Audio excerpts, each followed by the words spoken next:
can't make any conclusions right now as to what state the person may have been in. I will leave that to the investigation.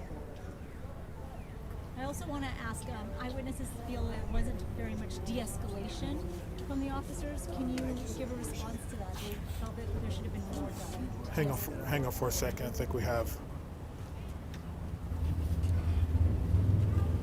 You need a mic? Sorry. We do appreciate you waiting. No, I'm almost okay. ready. Give me 2 No, seconds. take your time. Take your time.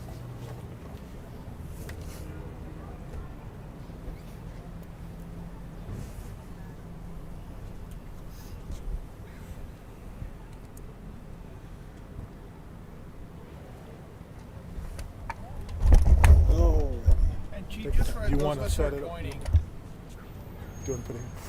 Yeah, I'll go over everything again. let me see if I can. It's all good. do this and then And then I'm going to try to stay out of their shots. okay, fair enough. Okay. So I want to answer the question. Can you repeat it one more time, please, for the benefit? We had an eyewitness who felt that there was no de-escalation efforts from the officers. Can you respond to that, please? Sure. I don't know what vantage point the person may have been in to see what has what happened. Obviously, if someone is brandishing a firearm, walking toward an elementary school, walking towards an area of commerce like you see around us, you want that person to put that weapon down as soon as possible.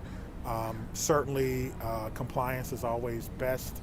De-escalation is always best, but sometimes you don't have the benefit of time when someone is carrying a firearm and they're walking towards you or they're walking toward innocent people. do you know, Chief, how far it was from when they first picked him up to when the shooting occurred? Was that over the course of a block or so? I think it was the course of about a block. As you know, our police station is not that far from here, so officers were here within minutes. And as officers approached, they saw the suspect, certainly as identified by the community member. They said he had no shirt on, he was brandishing a firearm, and he was walking toward MLK. Officers attempted to communicate with him, attempted to negotiate with him, at which time the person pointed the weapon, and the officers, armed with the rifle and the firearm, dispatched their weapons.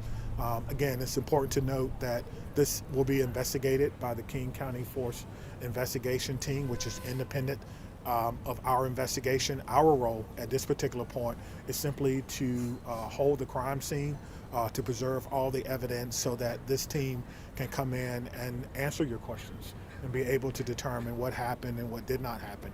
That includes body-worn camera video, that includes in-car dash videos, that includes any videos that community members may have, videos that may be on the businesses, and they will do a thorough investigation so that we can determine actually what happened here today.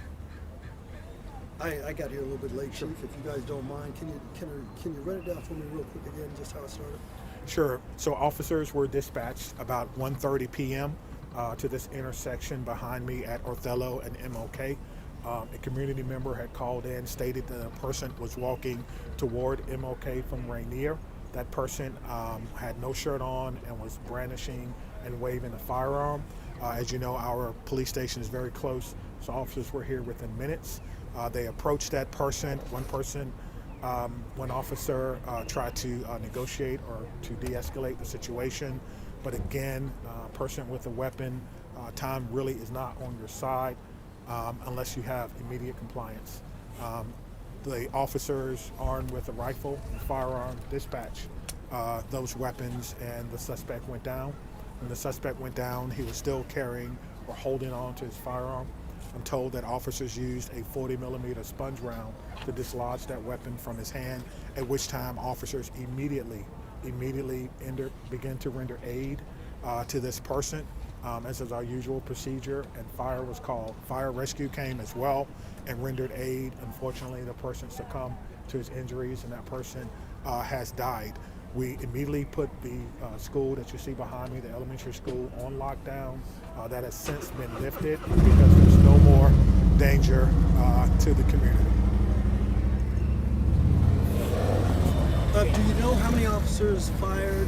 How many times the suspect was hit? Yeah, I don't know that. That's all part of the investigation process. I always wait until the investigation is complete in order to answer those questions so that I don't give out misinformation. Hey, Chief, do you know Yes. the suspect, were they lucid? What state of mind were they in?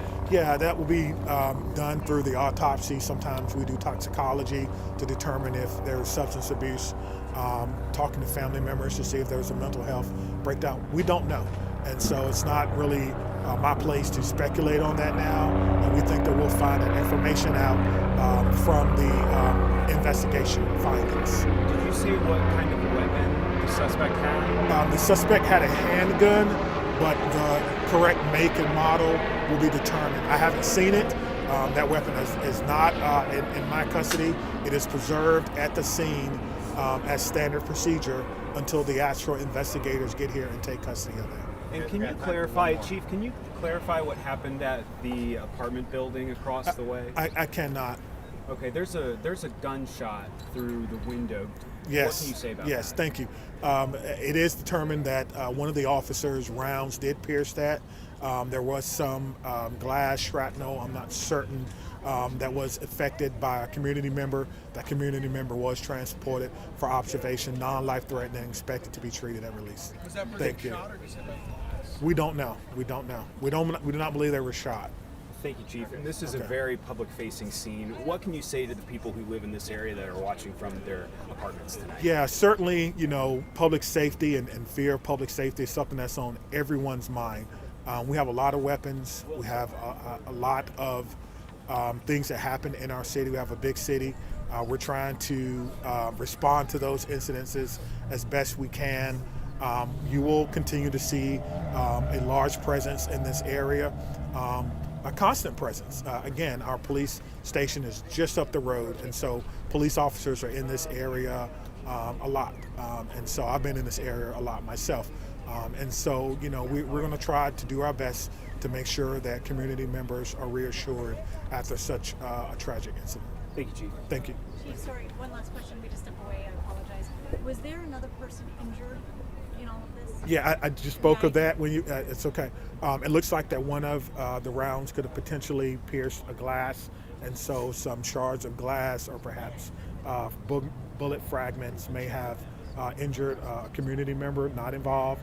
Non-life-threatening injuries, just taken to the hospital, expected to be treated and released. Thank you. guys.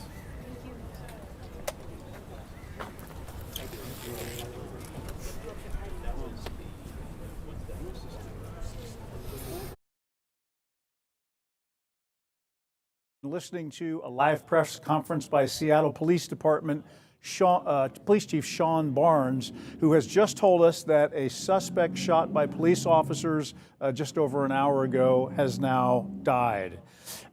So let's bring you up to speed on what has been happening and what we just learned from Chief Barnes as he was explaining what happened in this particular shooting. Location, first of all, was near 42nd Avenue South and south of Othello Street. That is down in the Rainier Valley part of Seattle. There was a 911 call apparently. First notified police that a citizen appeared to be walking down the street, a man without a shirt on, actually waving a handgun. There's a police station that's nearby, and officers were quickly on the scene trying to convince this man to put down the gun. The chief said that that simply did not happen. The officers were forced to fire because this was in an area where there's a lot of people, where there's a lot of businesses, and there was a pressing need to stop this man, according to the chief, and that's what happened. The chief said that the officers were forced to fire. The man went to the ground. He tried to use some kind of device to get the gun out of his hand, but they said the man on the ground continued to wave the gun around, and there was another shot that ultimately has proved to be the fatal shot. So officers fired the shots that ultimately killed this man. No officers were injured, and the police chief told us that there were no citizens who were hurt other than the gunman himself. Preliminary information, the chief wanted to stress that the King County Force Investigation Team will actually conduct this investigation, not his department. They're just holding the scene now until those county investigators arrive. But again, this was Othello and MLK in the Rainier Valley. It was approximately 1:30 that police got this call that someone was walking down the street with their shirt off, waving a gun. And then during this past update just a few minutes ago, the chief confirmed that the man with the gun in his hand has actually died. So we do expect to have more on this on King 5 coming up for you shortly at 4 o'clock here, about 40 minutes from now. But that is the latest here on King 5 Plus.